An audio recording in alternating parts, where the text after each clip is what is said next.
कर लिया, उसको चपरासी का भी नौकरी नहीं है और आप बाप हैं, आपको कोई चिंता नहीं है। आप तो जात का झंडा उठाकर घूम रहे हैं। आपको अपने लड़के का चिंता नहीं है, लालू जी के लड़के का चिंता है।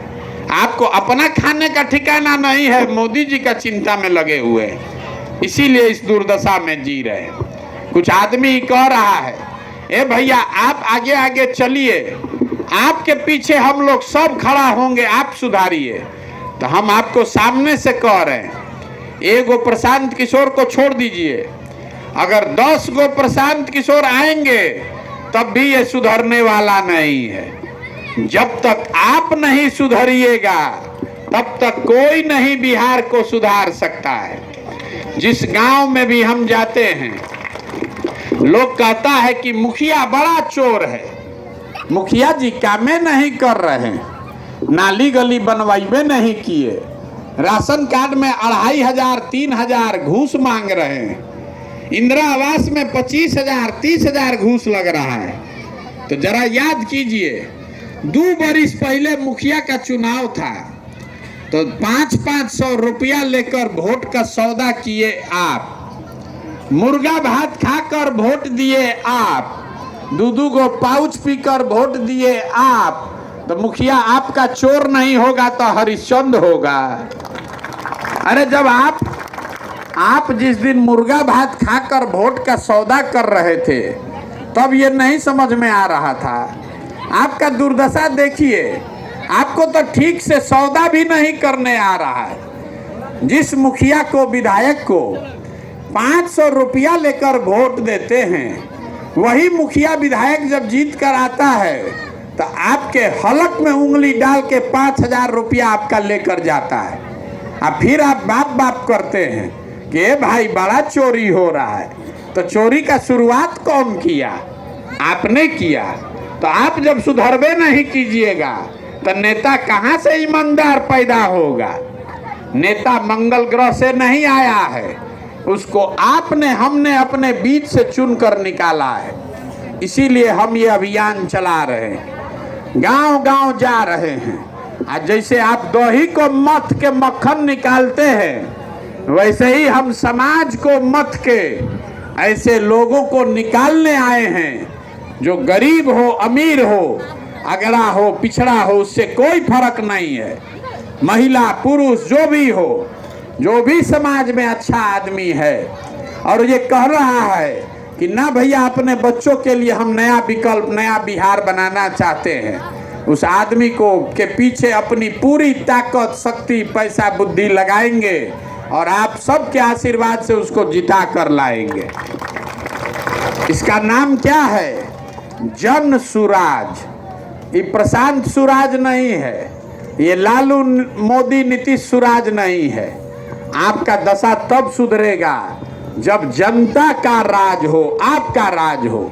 इसीलिए पैदल पैदल चल रहे। हमने आपको कहा कि हम किसी का मदद नहीं करते हैं, लेकिन इसका एक संकल्प है, आपको बता देते। जो भगवान ने हमको शक्ति बुद्धि दिया है, दुनिया भर के लोगों से राय विचार करके हमने जो योजना बनाई है कि जब ये नया व्यवस्था बनेगा तो नाली गली बने चाहे मत बने, स्कूल अस्पताल जब सुधरेगा तब सुधरेगा, लेकिन साल भर के अंदर, इसको याद रखिएगा, साल भर के अंदर जितने आपके घर के लोग गए हैं बाहर मजदूरी करने और जो लोग भी यहाँ बेरोजगार बैठे हैं, सभी के लिए 12 से 15,000 रुपया के रोजगार का व्यवस्था यही स्थानीय स्तर पर आपको करके देंगे। बहुत आदमी भी पूछ रहा कैसे होगा? अरे तो ऐसे ही झूठ बोल रहे हैं, तभी आपको बताते हैं कैसे होगा। जरा आप सोच के बताइए, आपके गांव में हरियाणा पंजाब से कोई आकर मजदूरी कर रहा है? बोलिए मुंह खोल के। कोई यहाँ गुजरात से, महाराष्ट्र से आकर नौकरी मजदूरी कर रहा है? केरल से, तमिलनाडु से कोई आके यहाँ कुदाली चला रहा है? काहे नहीं चला रहा है? वहां पर भी तो गरीबी है, वहां पर भी नेता लोग चोरी कर रहा है। उन राज्यों में भी इसी देश का कानून और संविधान लागू है। लेकिन इतना व्यवस्था हर जगह है, सरकार के पास ये साधन है कि अगर सरकार चाह जाए तो 10, 12, 15 हजार रुपया के मजदूरी के लिए किसी को अपना घर परिवार छोड़कर बाहर नहीं जाना पड़ेगा।